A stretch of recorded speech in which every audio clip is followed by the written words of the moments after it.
7 तारीख का दिन सोमवार का अवसर है, दशमी तिथि है। ग्रह नक्षत्रों का जो योग बना हुआ है वो आपके लिए अच्छा उत्साहवर्धक है और कर्म के अनुसार से प्रभाव प्राप्त होने के योग बन सकते हैं। बहुत सारी चीज़ों के बारे में आपको पहले से अभाव जो उसका भाव है मनोमस्तिष्क में आता दिखाई देगा, उसका लाभ आपको लेने का प्रयास करना चाहिए। इस दिन बुद्ध महाराज जो हैं वो जो आपकी राशि के दृष्टिकोण से तृतीय भाव में चल रहे हैं और वहाँ बड़े कमज़ोर अवस्था में हैं और ऐसे में वक्री भी चल रहे थे, सूर्य की तरफ भागते चले जा रहे थे। अब वो मार्गी होने जा रहे हैं।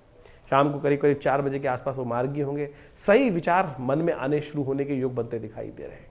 जिन चीज़ों में आपकी थोड़ी हिम्मत कम हो रही थी, अब दिखाई देता है कि उसमें हिम्मत जाग रही है। ये बुद्ध का परिवर्तन आपके लिए इतना पॉजिटिव है, तो कोशिश ये करें, अच्छा होगा कि ऐसे में श्री गणेश का सुंदर स्थापना प्रार्थना करें, गणेश जी का मंत्र जप करें, ओम गंगणाधिपतये नमः इस मंत्र का जप करने का प्रयास करें। इस दिन धर्मराज का विशेष तौर पर दर्शन करने का नियम कहा गया है शास्त्र में। कहा जाता है यमराज जी का पूजन, यमुना जी का पूजन इस दिन अवश्य करना चाहिए।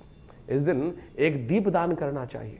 इस दिन शाम के समय किसी चलते पानी में या पोखर में जाकर या घर के बाहर दक्षिण दिशा की तरफ एक दीपक शाम के समय प्रज्वलित करके रख देना चाहिए यम के नाम पर, और वो आपको धर्म की तरफ प्रेरित करेगा और आपके पितरों को प्रसन्न करने का प्रयास करेगा। यदि आपको लगता है कहीं ना कहीं मन में बार बार पितरों का ध्यान आता है, दिवंगत आत्माओं का ध्यान आता है, तो इस दिन इस कर्म को अवश्य करना चाहिए। दक्षिण की दिशा की तरफ शाम के समय सूर्यास्त के बाद एक दिया जला देना चाहिए।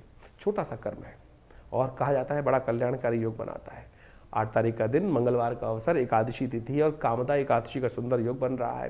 ग्रह नक्षत्रों के दृष्टिकोण से इस दिन ग्रहों का जो परिवर्तन बनेगा वो कहीं ना कहीं थोड़ा सा मन भाव को नेगेटिव करता दिखाई दे रहा है। मन में थोड़ा सा बंधन उत्पन्न होता दिखाई दे रहा है। काम करने में फिर थोड़ा सी स्थिति ऐसी दिखाई दे रही है कि काम करते करते मन हटेगा, करूं ना करूं, कुछ लाभ ही नहीं है, लोग समझते नहीं है, ऐसी फालतू की बातें मन में बहुत ज़्यादा, यानी वीतरागिता मन को थोड़ा परेशान करती दिखाई देगी।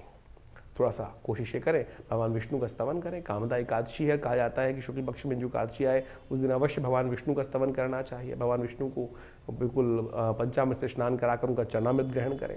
हो सके तो चतुर्भुज रूप में यदि भगवान लड्डू गोपाल जो भी आपके समक्ष उपस्थित हैं उनका पूजन कर लें, नहीं है तो शालिग्राम जी का पूजन करें, उन पर तुलसी दल अर्पित करने का प्रयास करें। ये सुंदर उपाय हैं, इनको करेंगे तो अच्छे से परिवर्तन का योग बनेगा।